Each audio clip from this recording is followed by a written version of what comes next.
Toda vez que um avião sobe aos céus, tem todo um balé de regras acontecendo ali, sabe? E essas regras, elas ditam cada passo da tripulação. E não é só sobre pilotar, não.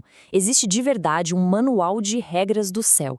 Uma lei que diz tudo, desde quem pode sentar no cockpit até o idioma que pode ser falado lá dentro. Hoje, a gente vai dar uma espiada nesse manual e entender o que ele significa na prática. Ah, essa pergunta parece fácil, né? Pilotos, comissários, a gente já pensa neles direto. Só que a lei brasileira, olha, ela vai muito mais fundo. Ela define com uma precisão cirúrgica quem é quem, quais são os títulos, as responsabilidades de cada um e, como a gente vai ver daqui a pouco, entender esses detalhes faz toda a diferença. Bom, para a gente sacar direitinho quem faz o que lá em cima, a gente tem que começar pela base de tudo, que é a lei. É ela que desenha toda a profissão do aeronauta aqui no Brasil. E está aqui o documento mais importante de todos, a Lei número 13.475, que todo mundo conhece como a Nova Lei do Aeronauta. Ela é de 2017 e, olha, não foi só uma mudancinha não. Foi uma modernização completa das regras para essa galera que trabalha lá no alto. Mas por que nova? Simples, porque a lei que valia antes era de 1984. Pensa bem nisso. Em mais de 30 anos, o mundo da aviação virou de cabeça para baixo.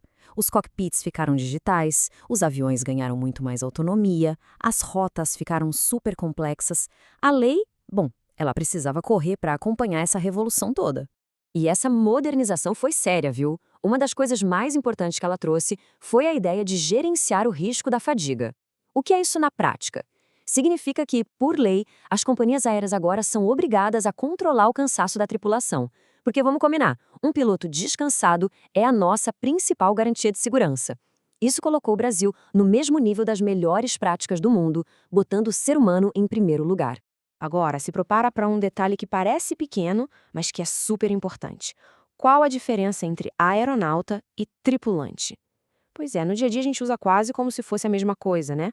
Mas para a lei, para a lei são duas coisas bem diferentes. Pensa assim, ó, aeronauta é como se fosse o diploma, a profissão da pessoa.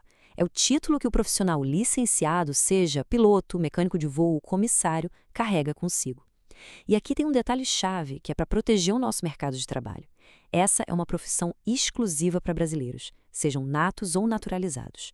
Já o tripulante, bom, o tripulante é a função que aquela pessoa está exercendo naquele momento. É o aeronauta que está ali trabalhando dentro do avião. Então, para resumir, se aeronauta é a profissão, tripulante é a função do dia. E olha só essa imagem, ela deixa tudo bem claro.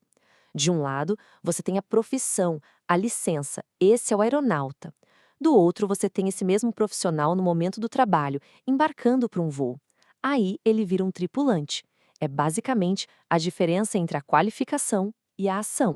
Beleza, agora que essa diferença ficou clara, vamos embora para dentro do avião. Quem é quem lá no cockpit e na cabine? Quais são as funções que cada tripulante desempenha? Bom, lá no topo da hierarquia, sentada na cadeira da esquerda, está o comandante. Ele é a autoridade máxima ali dentro. É o responsável final pela segurança e por cada decisão tomada. É mais do que só o piloto principal. Ele é o representante legal da empresa aérea enquanto o avião está no ar. Qualquer coisa, desde desviar rota por causa do tempo, até lidar com um problema com o passageiro, a palavra final é dele. Do lado direito, senta o copiloto. A função dele é ser o braço direito do comandante, ajudando em tudo, do começo ao fim do voo. E ele não é só um assistente, não. Pensa nele como uma segunda camada de segurança, sempre pronto para assumir o controle se precisar. É a garantia de que sempre tem dois pares de olhos e mãos bem treinados no comando. Agora, vamos falar de uma função que, hoje em dia, é praticamente uma peça de museu, o mecânico de voo.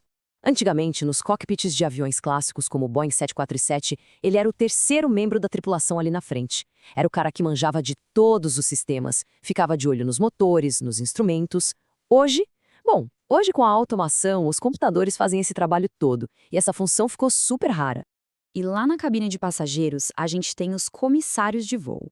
Muita gente pensa que a principal função deles é o serviço de bordo, mas, na verdade, a missão número 1 é segurança.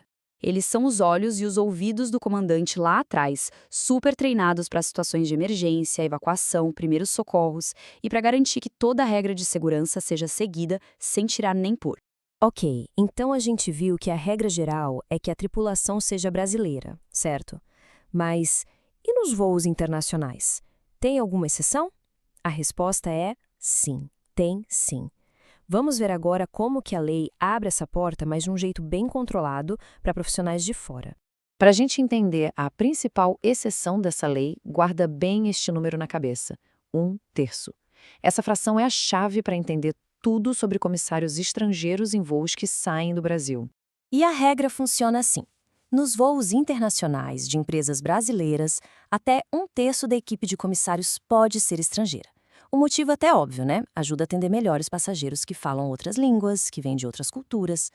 Agora, em voo doméstico, dentro do Brasil, aí não tem conversa. A regra é 100% da tripulação brasileira. E para treinar a galera nova, pode contratar instrutor estrangeiro? A lei até deixa, mas olha, as regras são bem apertadas. Primeiro, só se não tiver nenhum instrutor brasileiro qualificado disponível. Segundo, é sempre um contrato temporário. E terceiro, esse contrato não pode passar de 6 meses. Ou seja, fica bem claro que a prioridade total é para a mão de obra daqui. A lei de 2017 foi, sem dúvida, um passo gigante para colocar a profissão em dia com a aviação moderna. Mas a tecnologia não para, né? E o futuro do que a gente até entende por tripulação, ele já está sendo desenhado agora mesmo nos laboratórios de engenharia. Essa frase resume bem a situação. A lei deu aquela atualizada necessária no manual de regras, trouxe mais segurança, deixou o Brasil alinhado com o mundo. Só que, ao mesmo tempo, a engenharia aeronáutica não para de escrever capítulos novos. E essas inovações, com certeza, vão transformar de novo as funções dentro de um avião. E tudo isso leva a gente para uma pergunta que não quer calar. A gente viu o mecânico de voo sumir por causa da automação. Agora, com a inteligência artificial avançando sem parar, qual será a próxima função a mudar? Como é que vai ser o cockpit de um avião daqui a 50 anos? A única certeza que a gente tem é que esse manual de regras do céu, esse sempre vai ter páginas novas para serem escritas.